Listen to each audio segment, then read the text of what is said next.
Welcome everyone to today's endocrinology grand rounds. We are very happy to have Dr.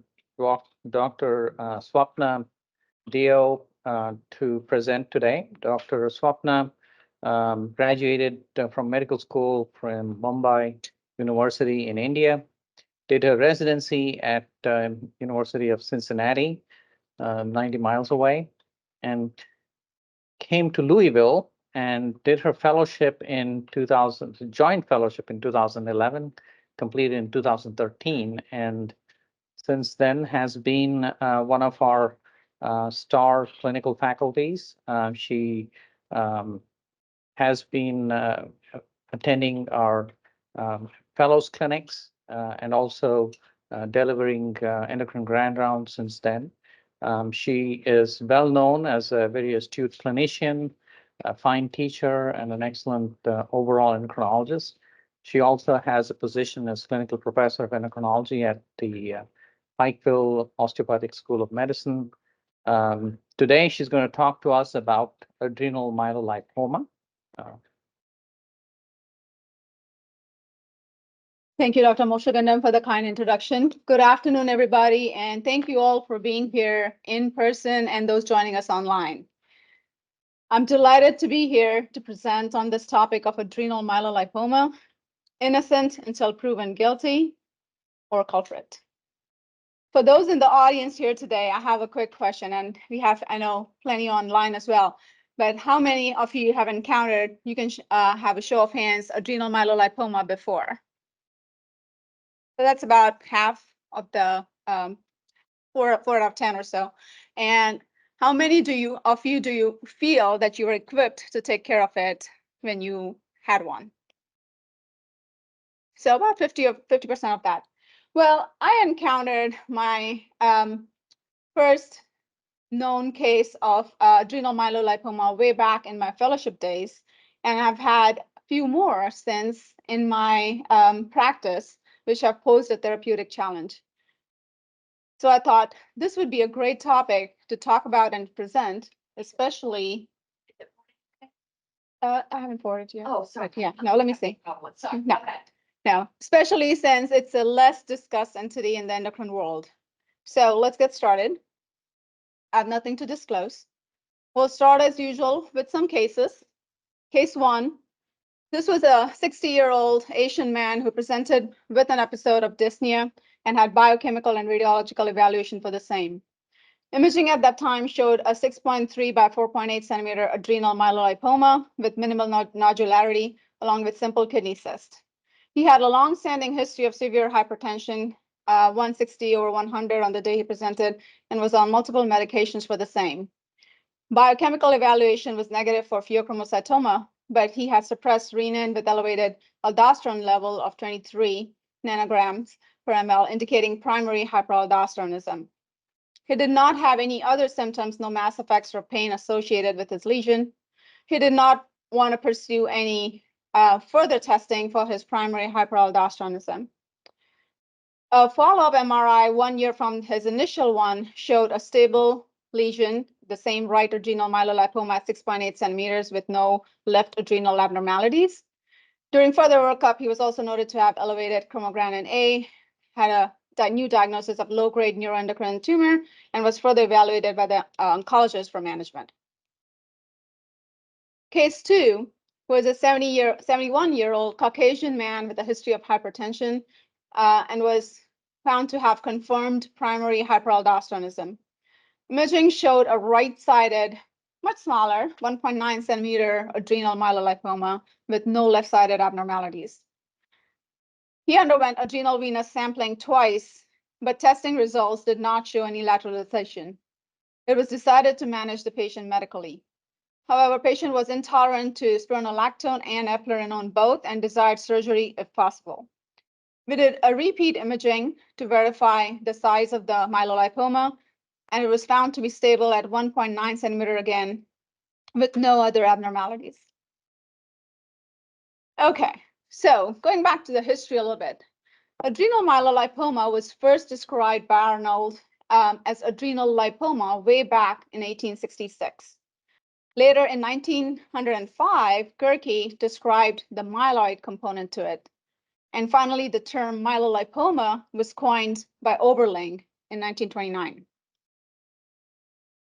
So what is an adrenal myelolipoma? It is a relatively rare, benign, yet clinically relevant tumor of the adrenal gland originating in the adrenal cortex. The surface consists of a pseudocapsule of compressed zona glomerulosa and the fasciculata tissue. These are lipomatous, encapsulated, or pretty well demarcated tumors with mature adipose tissue intermixed with myeloid cells. The active normal bone marrow component, which is the myeloid part, shows a normal trilineage hematopoiesis with markedly increased number of megakaryocytes. This is important because adrenal is a site of extramedullary hematopoiesis in the fetal phase, and in most other hematological conditions, there's some other bone marrow abnormalities that can be seen. However, in this condition, usually everything is normal with the bone marrow. It is categorized as type 1, which is predominantly lipomatous tissue with a minimal hematopoietic component to it, and type 2, where the hematopoietic elements predominate. Myelomas can be extraadrenal as well, hence the specific term adrenal myelolipoma. The other sites of myelolipomas include mediastinum, spleen, kidney, bones, thorax, and multiple others as listed. So of all the adrenal masses, adrenal myelolipomas usually constitute about approximately 3 to 6%. Most often, these are diagnosed as incidentalomas. So 85 to 9% of the myelolipomas are actually incidentalomas. They're usually unilateral, 95% of the cases. However, if you do encounter bilateral lesions, a suspicion of CAH should be entertained. These are variable in size, ranging from just a few millimeters to greater than 10 centimeters. And those greater than 10 centimeters or weighing significantly higher, more than 1.5 kilos, are called as giant myelolipomas. The age range is about 40 to 70 years. However, there's been a wide range from as low as 1 year to 80 years of diagnosis. The average age of diagnosis varies from one article to other. So I would say around 50 to 60, depending on which source you look at. It affects both sexes almost equally with a slight female preponderance. It's almost always benign. And patients do tend to have a higher BMI with this diagnosis. Epidemiology. These were fairly rare tumors until the advent of increased imaging, and the case reports have increased almost 20-fold since the use of CT and MRI has increased. If you look at autopsy cases, they're found in about 1 out of 500 to 1,000, 1,200 or so autopsy cases. In the adrenalectomy cohorts, the prevalence was found to be about 4 to 10%. And if the tumor was large, more than 4 centimeters, the likelihood increased by twice as much to 15 to 20. The prevalence of adrenal myelolipoma in just routine imaging, such as CT or so, was 0.24%. And in the general population at age 40, the prevalence was about 0.32%, so not a whole lot. It is one of the most common, the second most common after incidental and the normal adrenal adenomas in the primary adrenal incidentaloma group. There are about 6 to 16% of adrenal incidentalomas, depending again on the case series, and the most common lipomatous tumor of the adrenals. 6% of the patients who have a myelolipoma may also have an additional concomitant adrenal cortical adenoma, which is the most common incidentalomas. This is just a brief kind of a chart of the lipomatous tumors of the adrenals: myelolipoma, lipoma, teratoma, and angiomyolipoma. As you can see, myelolipoma is the most common. Number of cases reported are more than 1,200, with the other three less common. A slight female preponderance maybe. Age mean range is about 53, and the weight can be anywhere from 4 grams to 6 kilograms. The size range can be from 4 millimeters to 40 centimeters. So they can be pretty big. The weight of the adrenal myelolipoma varies depending on the myeloid component. And we'll see one graph later that shows that. So what is the pathogenesis? We don't really know. It's kind of obscure and there's multiple theories. There was one case that showed a presence of a balanced translocation, which suggested a tumoral origin. Some which showed some non-random X chromosome inactivation, suggesting a clonal origin. A myelolipoma-specific microRNA signature was found in some, specifically the microRNA 451A overexpression, which was reproduced in some of these myelolipomas, which indicates that maybe one or several of the aberrantly expressed microRNAs could influence the tumor development. Low levels of P53 proteins in the AML suggest the role of tumor suppressor gene as well in its pathogenesis. Some other hypotheses include altered mesenchymal stem cell functioning or a hormonal cause or both together. So it is speculated that the primary event is a metaplastic change that occurs in the reticuloendothelial cells of the blood capillaries due to stimuli like necrosis, infection, or stress.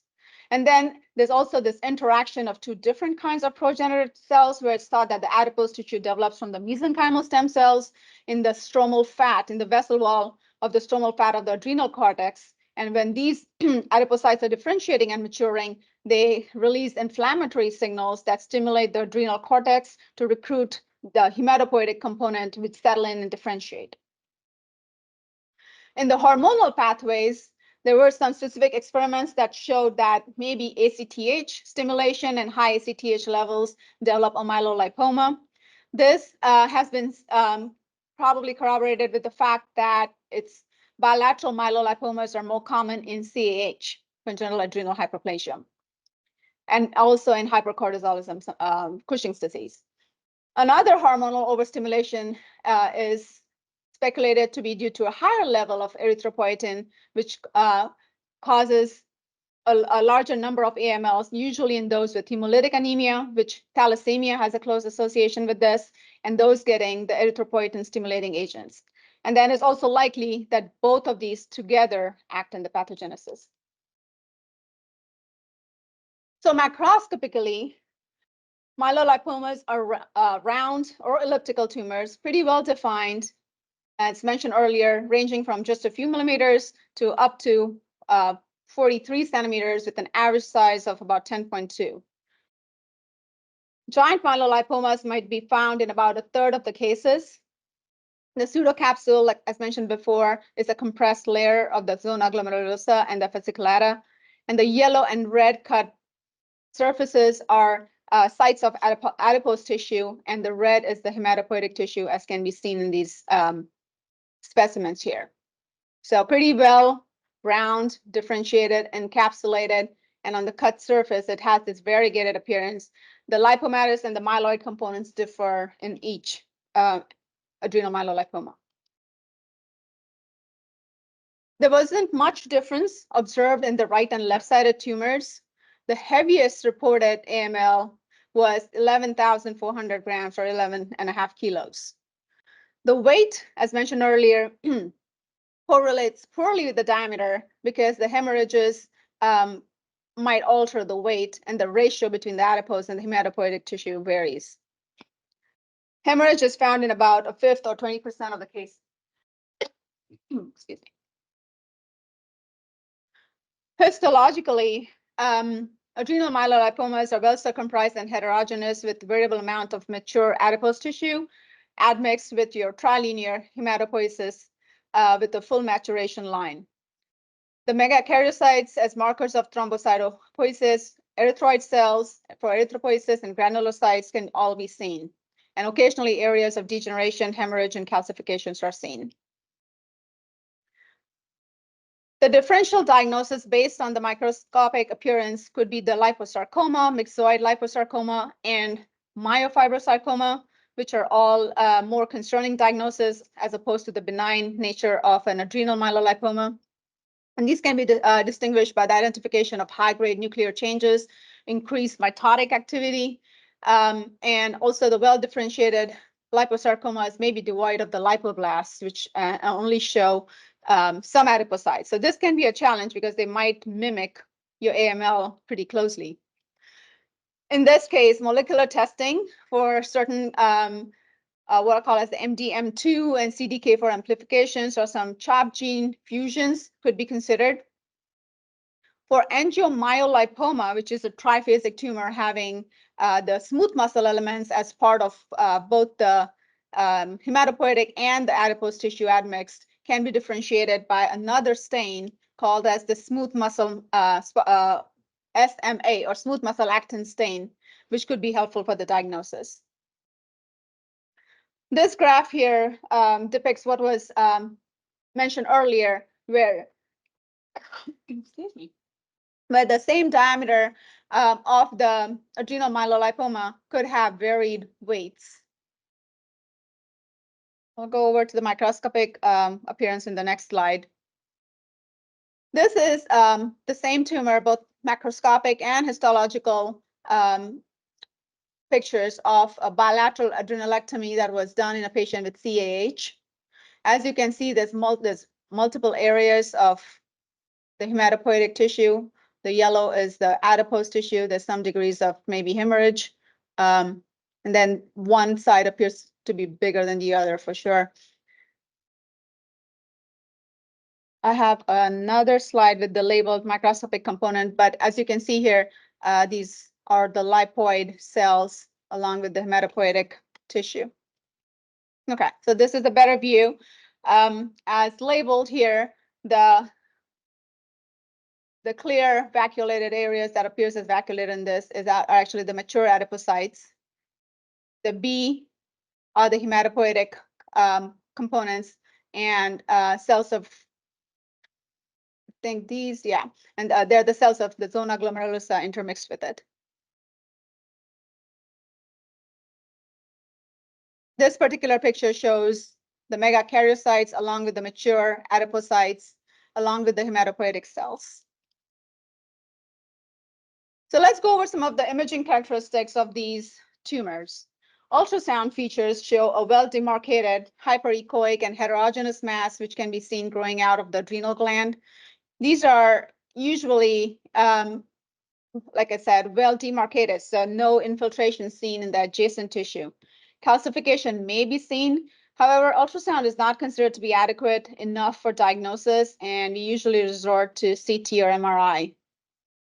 This picture here shows a large adrenal myelolipoma, well demarcated, no areas of calcification here. The CT appearance shows as a well circumscribed, round or elliptical, hypodense and heterogeneous mass. Because of the lipomatous tissue, the fat attenuation values are helpful and diagnostic. They go up to -120 or -90 Hounsfield units. The average value might vary though, because the fatty component is variable. And of course, you see the atypical features such as hemorrhage and calcification. On the PET scan, PET CT, FDG uptake is usually absent, except if you have larger amounts of hematopoietic tissue, and they'll show intense uptake. And here's a picture of a CT, the CT image of a right adrenal myelolipoma, and then here there's some small calcifications. MRI features vary on the T1 and T2 weighted sequences. The T1 weighted sequences usually appear as homogeneous and hyperintense masses. And the T2, you might have some intermediate signals.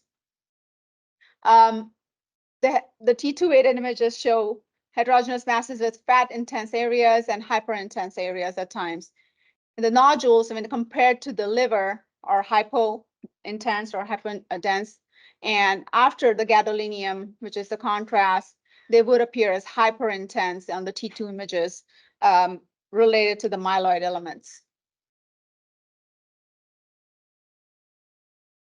Here's that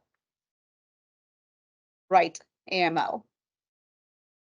Okay, so What endocrine disorders are associated with adrenal myelolipomas? You have endocrine and non-endocrine disorders that might be seen concomitantly with the adrenal myelolipoma. Deckman here, in his paper, reviewed 440 patients, and his review showed that CAH was present in about 10% of the cases. Hypercortisolism came second with 5%, and then the primary hyperaldosteronism was about at 2%. The rest of these, including pheochromocytoma, hypo or hyperthyroidism, were in sporadic cases.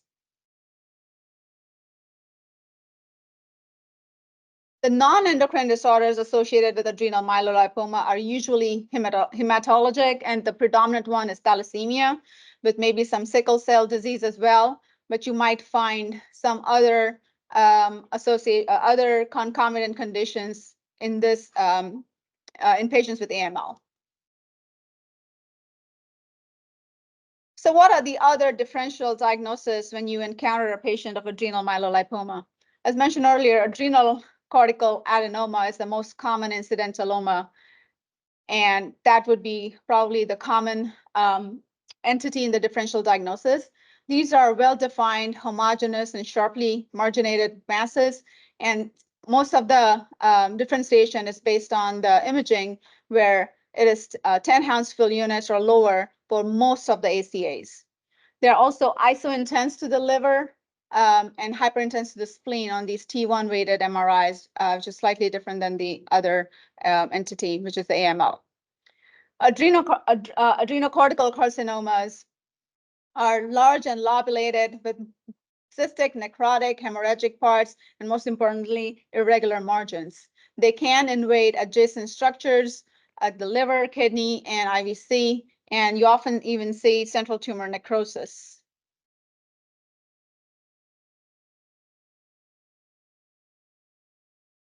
Oops, sorry. Retroperitoneal liposarcoma, these infiltrate the adjacent tissue as well. They don't metastasize, but infiltration might be seen. The well-differentiated lipogenic type is pretty similar to how the myelolipoma is seen and can be hard to differentiate. The contrast enhancement is visible on CT though. For the exophytic renal angiomyolipomas, these are the benign mesenchymal tumors, and as mentioned earlier, they do have the mixture of smooth muscle cells along with the fat and blood vessels, and they are usually necrotic and can extend out through the renal capsule. These are homogeneously dense masses on the ultrasound.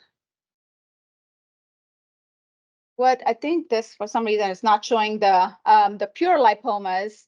So the pure lipomas are really basically adrenal tumors comprised entirely of lipomatous tissue with no myeloid components.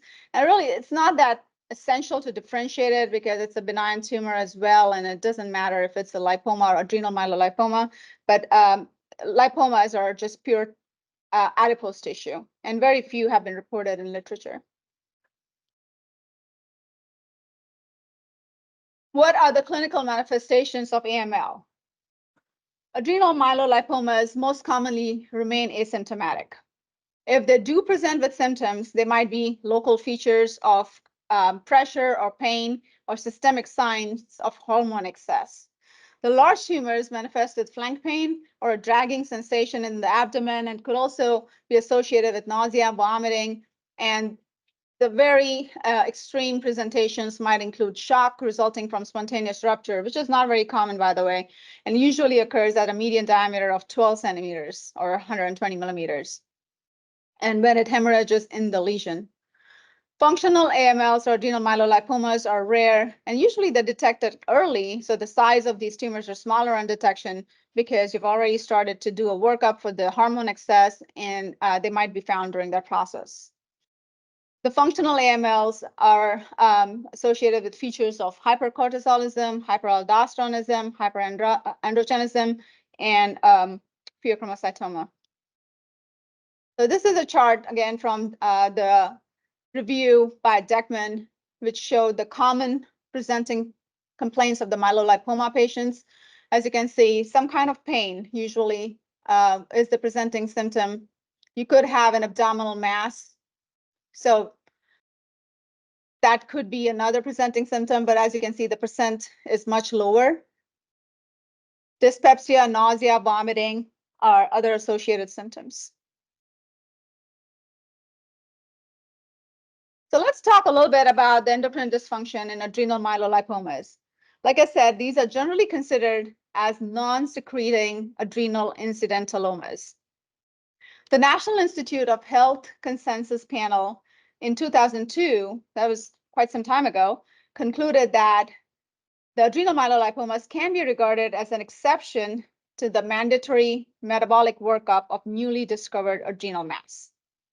Later on, you had similar recommendations in 2009 by the AIDS Society and 2011 by the Italian guidelines. However, there has been some controversy or disagreement about this particular aspect. And we have Shenoy et al. Talk about what needs to be done if you do encounter an adrenal myelolipoma. So what would be the presentation of a functional adrenal neoplasm? It could be presentation of diabetes, fatigue, muscle weakness, obesity, uncontrolled hypertension, significant weight gain, feminization, virilization. So basically most of the symptoms that you would think about in an adrenal cortical adenoma. So is a metabolic workup necessary? In his paper, Shenoy talked about three distinct types of endocrine dysfunction. You could have the purely hormone-secreting adrenal myelolipomas. You could have adrenal myelolipomas occurring in patients with CAH, or you could have an adrenal myelolipoma occurring in association with a secretory adrenocortical tumor. There have been several different studies, again, different cohorts of patients where they have tried to pin down the percent of functioning adrenal myelolipomas. In one center of 126 patients who were evaluated for adrenal hormone excess, autonomous cortisol secretion and primary hyperaldosteronism was diagnosed in 3% and 12% respectively. In another study with 65 patients of surgically treated adrenal myelolipoma, the hormone excess was found in just about at 5%. Again, the issue is a diagnostic workup is not always completely done in most of these cases. Another study of 150 patients with adrenal myelolipoma in which 20% were tested for endocrine dysfunction, 3 were reported to have some cortisol secretion and 1 with primary hyperaldo. And then there have been other smaller case series that have shown concomitant production of the hormones.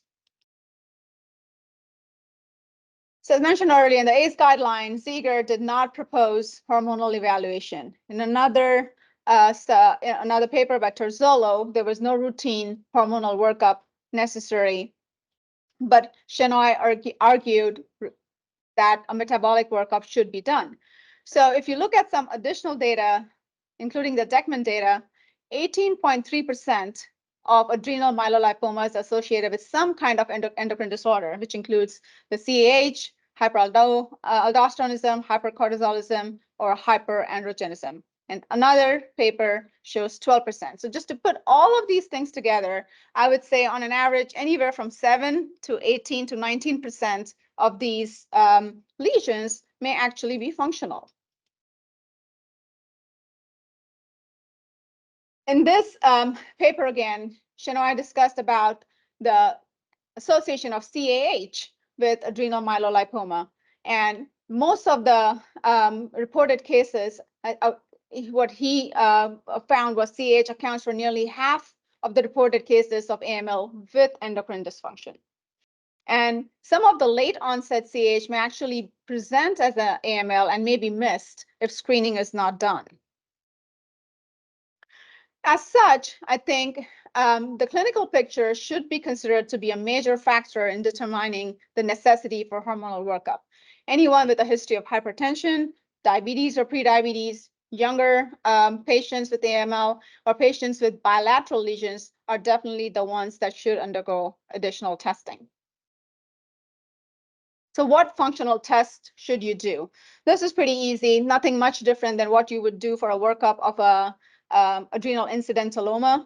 So your plasma ACTH, AM cortisol, renin aldosteronism, renin and aldosterone, sorry, androstenedione, estradiol, your metanephrines, norepinephrines. The list is pretty similar to what you would normally do, and I'll probably skip this one. You can just take a look at it, and we'll move on.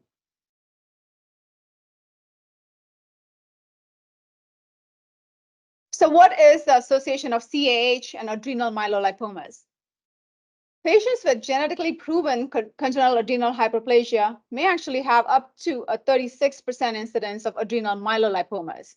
These are usually bilateral, so 59% versus 10% in a normal cohort, and they're usually larger, 10 centimeters at diagnosis versus a smaller adrenal myelolipoma in other cases. Most of these patients with CAH and the adrenal myelolipomas are symptomatic. 46% were symptomatic and 33% had some kind of abdominal discomfort, probably because of the size of the tumor as well. Patients with CAH and adrenal myelolipomas were older than those with CAH and a non-myelolipomatous adrenal tumor. And those with adrenal myelolipomas often had a diagnosis of CAH that was done late or been poorly managed. Not much is known about hyperaldosteronism and CAH statistics, but this is just a case report summary of endocrine dysfunction and hyperaldosteronism in different cases over the years put together.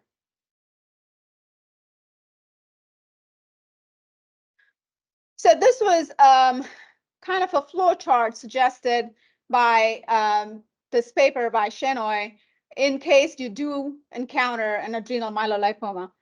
If it presents as an emergency with ruptured AML and acute abdomen, you obviously proceed with resuscitation and sometimes therapeutic embolization, and proceeding to emergency surgery if the patient is unstable. However, if the patient is hemodynamically stable, then you revert back to your incidentaloma kind of workup, which based on the imaging, if you have malignant characteristics, you would proceed with your FDG PET, which again, this biopsy I think is debatable. I'm not sure that everybody does that. But if the PET CT appears to be benign, then you look at your clinical characteristics. If you have clinical signs and symptoms of hypertension, diabetes, other presentations of hypercortisolism or so, patient is young, or if you have a bilateral adrenal myelolipoma, you would do your endocrine workup, which is, if positive for CAH, can be treated medically, and if positive for other conditions, you can proceed with adrenalectomy after confirmation of the side. If no endocrine dysfunction is noted on metabolic workup, and or you don't have any of the clinical features, then a lot depends on the size. Coming to the size at which you would consider adrenalectomy varies from report to report and paper to paper. However, anything more than 4 centimeters, but usually more than 7 centimeters is considered to be an indication to think about surgery. So what are the complications of adrenal myelolipoma? As mentioned, it could present with acute abdomen, with retroperitoneal, intraperitoneal, or intra-tumor or intralesional bleeding. The larger AMLs are definitely more prone to rupture or rupture spontaneously or from trivial trauma. They can be mistaken for retroperitoneal liposarcomas, and sometimes unnecessary surgeries and nephrectomies have been reported if the diagnosis wasn't confirmed and established. And rupture has been reported in tumors as small as 7 centimeters. So that's where you get one of the guidelines about considering adrenalectomy for tumors 7 centimeters or above. So how do you manage one? For asymptomatic adrenal myelolipomas that measure less than 4 centimeters, if your malignancy is ruled out, then you can just observe these patients.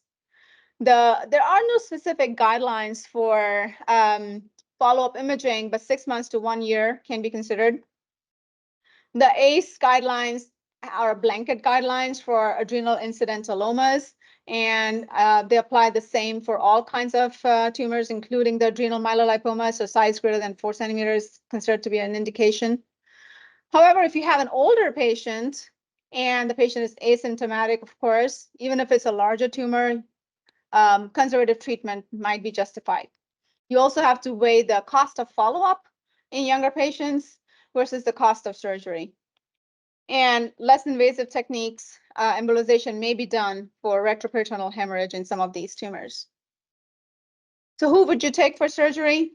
If you have adrenal myelolipoma with more than 1 centimeter growth, again, there's no defined period, but 6 months to a year, approximately maybe, size more than 7 centimeters due to spontaneous rupture and bleeding and symptomatic pain or mass effect. If you have a suspicion of malignancy, you probably do want to proceed with surgery, and of course, endocrine dysfunction in terms of hypersecretion.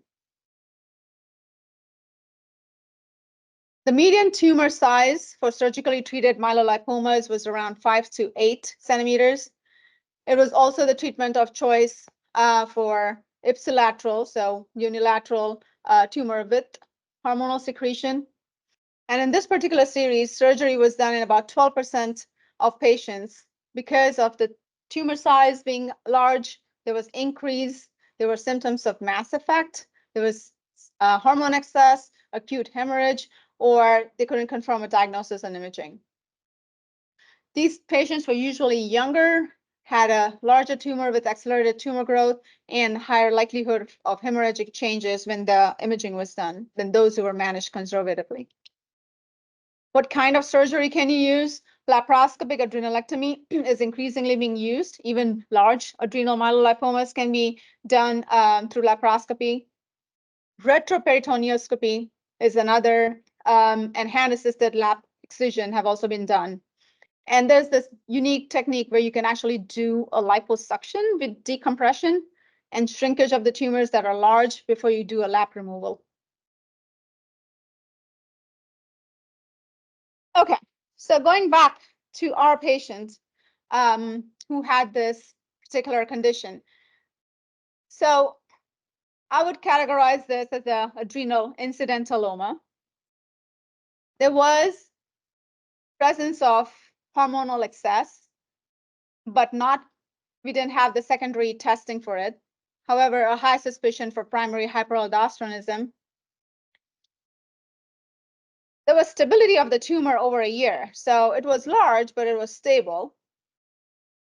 If you go by the 7 centimeter guideline, it didn't quite touch that, but it was more than 4 centimeters. He had a history of hypertension for a long time. So we don't know if this was essential hypertension and this was just a innocent bystander or if it was really the cause of his problems. It would have been desirable to go ahead and do additional testing. However, at the time, the patient desired a right adrenalectomy due to the large lesion and just having a space-occupying lesion in his abdomen. And the urologist went ahead and proceeded with that. Post-op, though, he had persistent hypertension. So I guess, was surgery justified? Maybe, because the size was big enough, and you could argue that it could have undergone spontaneous hemorrhage. There were no symptoms. So you could argue, well, we could have just watched it. It was stable. Did it help the endocrine manifestation? No, he had a few other things going on too, the neuroendocrine tumor and the essential hypertension. So in terms of actually helping the patient, it did not help his clinical picture, but he had it taken out and maybe the risk of rupture and other complications was lower. In the second case, this was a little bit more challenging. The tumor is pretty small. It's only 2 centimeters. He does have confirmed hyperaldo. He had saline suppression testing, and it was proven beyond doubt that he has it. However, both times, I think the first time there was a concern about labeling of samples, and the second time just didn't show any lateralization. He is intolerant to medical therapy, so it would have been great if he could have thought about getting the tumor out, but there is no surgical indication for this. And we don't know if his hypertension is going to get better. So right now, he's being managed medically with multiple antihypertensive agents, even though patient desires surgery. So the take-home points, adrenal myelolipoma is often an innocent bystander, but could be the culprit. You have to take into account clinical picture, including size, signs and symptoms, and that should dictate further workup, especially your endocrine workup. A good number of these adrenal myelolipomas may be associated with endocrine dysfunction, about 7 to 18%. So endocrine workup is not completely unreasonable. Management is case specific and is conservative in most of the patients, especially if you have elderly patients. Surgery is recommended for tumors that are symptomatic, hormonally active, and presenting with complications or likely to present with complications. So that's what I have. And I know I couldn't really look at people in the audience here because I'm trying to make sure that I'm seen on the screen here as well. But I'm happy to take questions from everyone.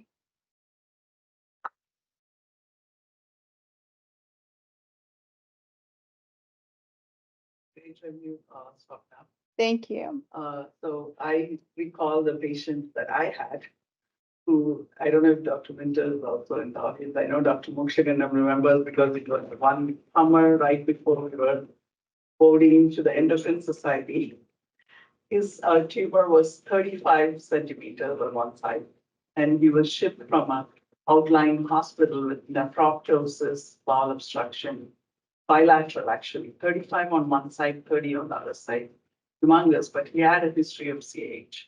Okay. So the one on one side, we wanted to try and see if he can go back on steroids. He'd been off steroids for a while. And the concern was, could it be adrenal rest or something? But they look very typical of myelolipoma. And he came in for the surgery. The surgeon was ready to operate. They just wanted us on board to support for stress steroids. So we proceeded, and it was adrenal myelolipoma. Now, 7 or 8 years later, it's doing fine, except we have to be very careful. Is that bilateral adrenalectomy? So, but he's done quite well so far. So it is interesting. The 10% is what at that time they didn't have the data we had because we think before 2018. Yeah. We didn't know. We thought it was rare and unique. In fact, I messaged Bill Young and then someone in Pittsburgh. We were trying to get consensus, and but he did quite well. So it is a very interesting. Very interesting. Just to recap for those who are online, Dr. Krishnasamy mentioned about a case she encountered 10 years ago, maybe, of a bilateral giant adrenal myelolipoma, 35 centimeters on one side, 30 centimeters on the other side with CAH, and the decision at that time of whether he should be undergoing surgery or not, and which he eventually did undergo surgery and is doing okay, which I think, I would say that a lot of these papers are from 2018 and 2022 that I got most of my data from. There's hardly much available before. Before 2000, there was in few hundreds that the adrenal myelolipoma cases were recorded. And just because of the increased imaging, we see so much more. So all these cases and case reports have been put together a lot more. I would say that was probably a scenario that I encountered in my fellowship, where this patient who was there for a bariatric surgery was found to have giant myelolipomas. At that time, nothing was done because he wasn't really there for that. And there was not a criteria for surgical resection, which I think now with what we know, your patient probably would have definitely, should have definitely gotten that, especially with the 30 plus.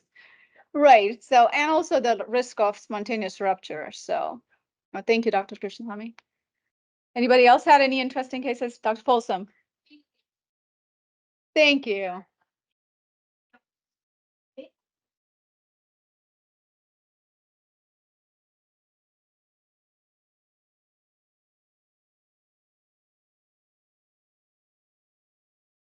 Right.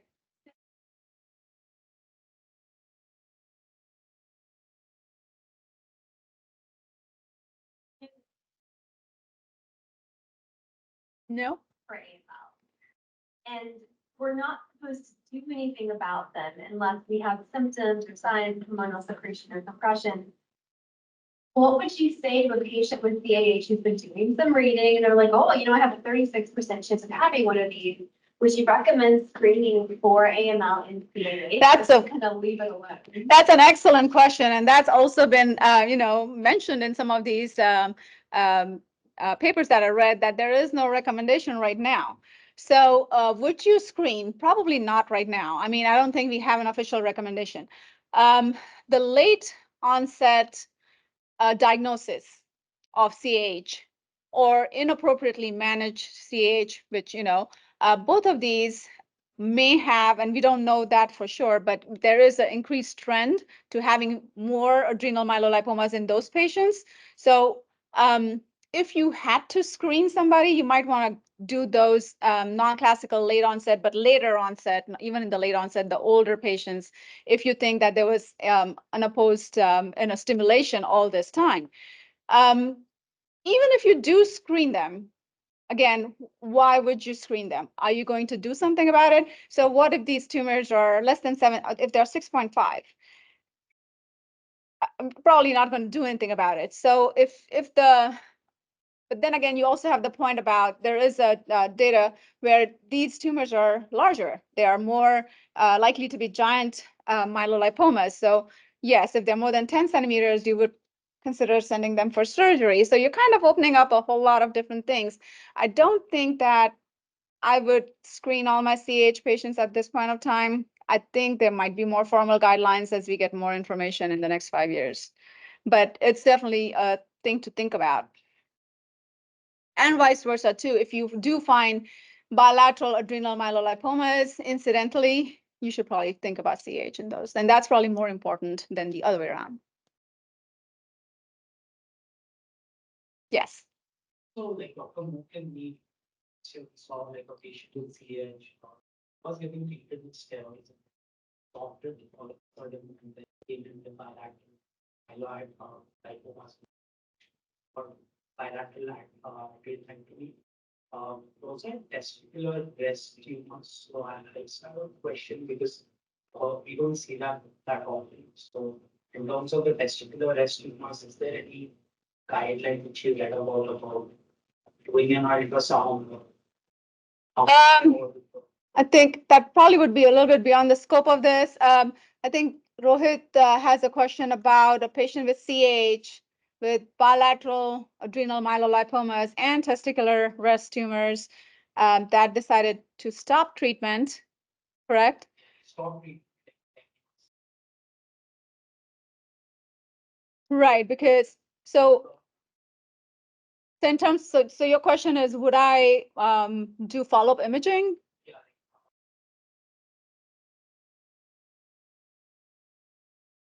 I know it depends on, are you going to start him back on treatment or is he going to get back on treatment? And I don't know, I don't know the answer to that. Probably Dr. Mokshaganam, Dr. Winters can answer that better.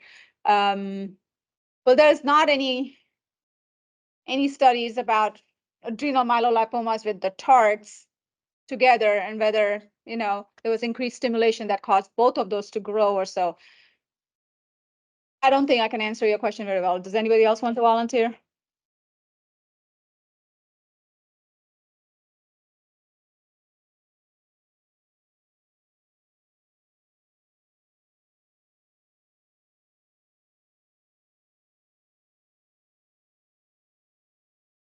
What about follow-up?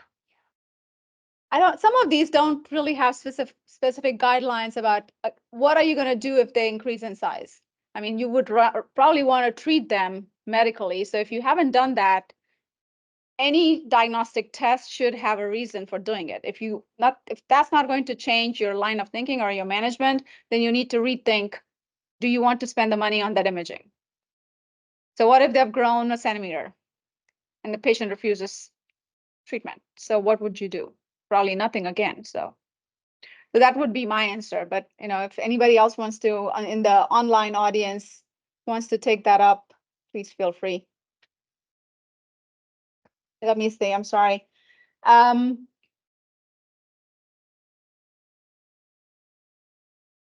So I don't see any questions. I'd see Mr. Kotwal's comments. Thank you, Mr. Kotwal. I do see one question. Can a benign surgically removed adrenal myelolipoma, if preserved, be considered equivalent to bone marrow for future transplantation if required? That's a great question. I would say theoretically, yes, because it's normal bone marrow. But I don't think that's, well, I don't know. I don't know the feasibility of doing it, and really who would need it? I mean, what would you do with it? So I don't know about the cost, and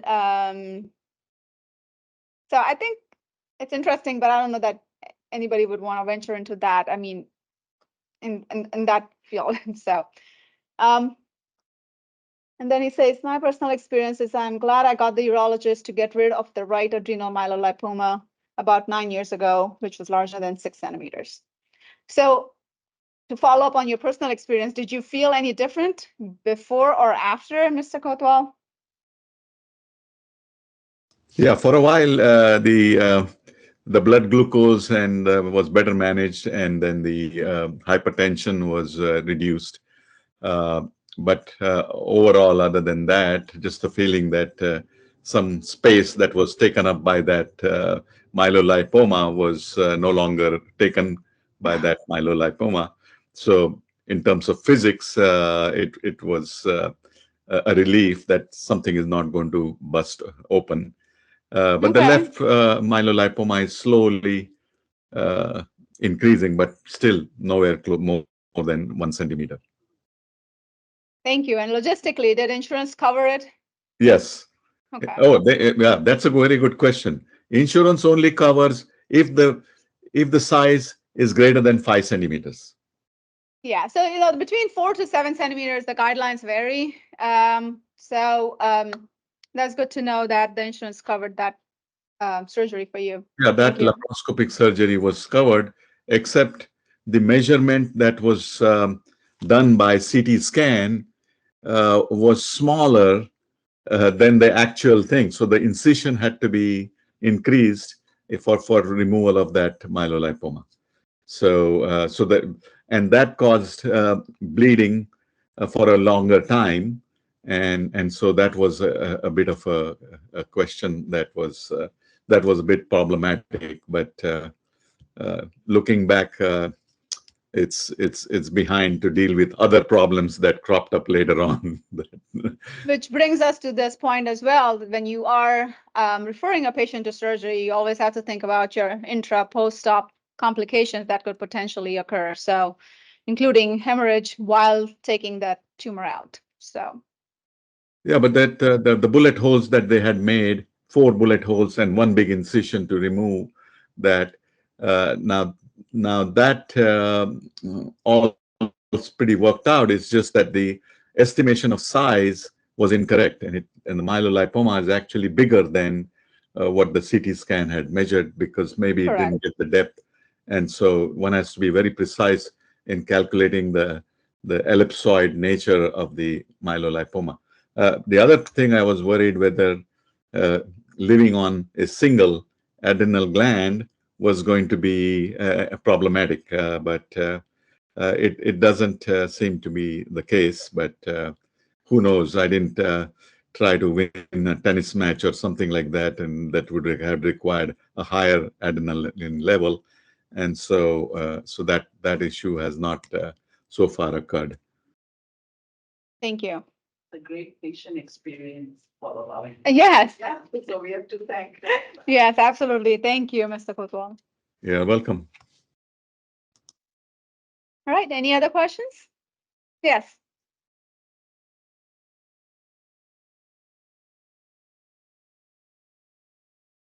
No, it was just again, not in all studies. I mean, usually they say it's almost equal, both sides, but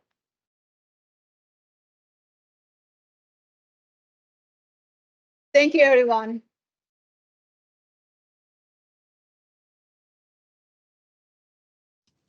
Thanks, Dr. Dev. You're welcome. Thank you all. Off to the steamboat race now. Hope you're enjoying the Race. Derby week. Thank you. That's great. Very clear talk.